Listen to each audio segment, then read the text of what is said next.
Village Média sur Europe 1, le journal du village.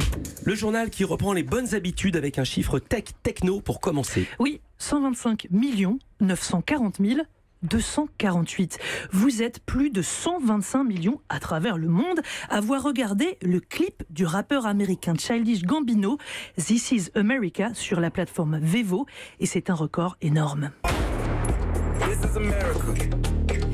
C'est un club très fermé, celui des clips qui ont passé les 100 millions sur Vevo. Je peux citer Wrecking Ball de Miley Cyrus, mais en même temps c'est pas du jeu puisqu'elle était à moitié nue sur une boule de chantier. Donc ça compte pas. Là c'est autre chose, une chorégraphie bourrée de messages et un peu barrée aussi, un miroir des pires défauts de la société américaine, l'armement à tout va, le racisme, la violence. Je vous conseille vraiment de prendre 3 minutes pour regarder ça. Vous savez quoi, il se trouve que je l'ai vu et j'étais quand même très choqué par ces têtes qui explosent avec des guns qui tirent à bout portant. Ouais, il y a plusieurs morts dans le clip, mais tout ça est symbolique et une dénonciation en fait. Oui, 125 millions, on est encore loin des 5 milliards de Despacito quand même. Oui, c'est vrai. Vous avez raison de le souligner. Voilà. On n'y est pas quoi. Et même du milliard de, j'arrive jamais à le prononcer, Gangnam Style. Voilà. Je l'ai dit vite, c'est passé. On passe à l'info du jour. Oui, dans l'affaire Koh-Lanta, je vous le rappelle, une candidate accuse un autre participant d'agression sexuelle. Denis Brognard sort de son silence. Hier, sur son compte Twitter, le présentateur du jeu d'aventure de TF1 a posté une vidéo. Bonjour à tous, je suis rentré aujourd'hui à Paris, je voulais simplement vous dire quelques mots. D'abord, j'ai une pensée pour tous les aventuriers de cette saison qui a été arrêtés. Ils avaient commencé leur Koh-Lanta, cette aventure dont ils rêvaient. Je les ai rencontrés tous au moment où la mauvaise nouvelle leur a été annoncée. Et je vous laisse imaginer leur immense déception et leur grande tristesse. Néanmoins, ces femmes et ces hommes ont accepté cette décision. Et je les en remercie. Vous avez remarqué ce ton, hein, ça s'appelle une vidéo bien cadrée dans tous les sens du terme. Belle image et communication au cordeau.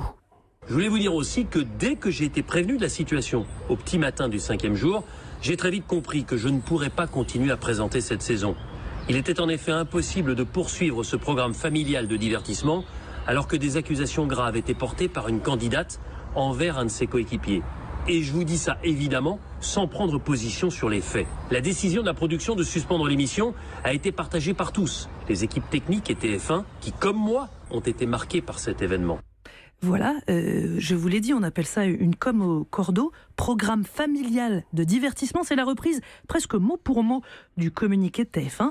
On va reparler de tout ça dans un instant avec maître Jérémy Assous. En attendant, Denis Brognard a encore quelque chose à dire. Enfin, je voudrais m'adresser à vous, chers téléspectateurs fidèles de Koh-Lanta depuis 17 ans. J'espère que vous comprenez mon sentiment et cette décision. Il n'y avait pas d'autre solution. Un grand merci du fond du cœur à tous ceux nombreux qui m'ont envoyé des messages chaleureux, notamment vous, les anciens candidats de Koh-Lanta. Croyez-moi, ça fait du bien. Et puis je peux vous l'annoncer, Koh-Lanta reviendra bientôt sur TF1.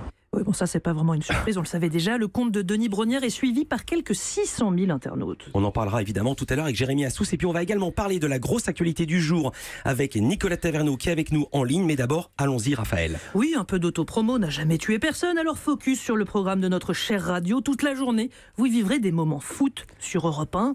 Voilà, des moments exceptionnels, à commencer par Nicolas Taverneau. On l'a dit, voilà. À la suite du programme. À la suite du programme, c'est 17h, une édition spéciale de Y'a pas Péno avec Thomas Touroud. On devrait bien rigoler. À 18h, Europe Soir d'Isabelle Millet et Pierre de Villeneuve fera l'avant-match avec Raymond Domenech, notre consultant foot, c'est très chic. À 19h, François Claus prendra l'antenne pour 4 heures de direct, des reportages, des duplex à Lyon, à Marseille, en Espagne. La participation exceptionnelle aussi de Giroud, on l'adore. Bref, on va vibrer à leur Marseillaise et on va pas bouder notre plaisir. Et puis du côté d'M6, on s'attend à des records d'audience au moment du match. Oui, M6 table sur un pari. Vous serez au moins 8 millions ce soir devant le match.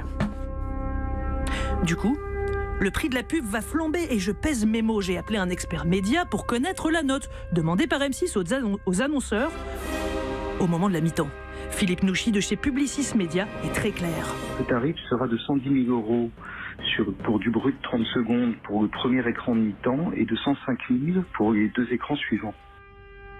Voilà, c'est beau. Pour info, ce sont des chiffres assez exceptionnels. C'est très rare que le tarif demandé dépasse les 100 000 € sur les prime time d'M6. Merci beaucoup Raphaël Bayot. Vous aviez une information à donner de la part de José Dayan. Oui, je viens de recevoir un message SMS de la réalisatrice de Capitaine Marlowe. Merci d'avoir insisté sur le fait que ce Marlowe était une 3e diffusion. À bientôt, j'espère. Et nous aussi, on lui dit à bientôt. On espère qu'elle viendra dans Village Média. Elle est invitée permanente. Europe 1.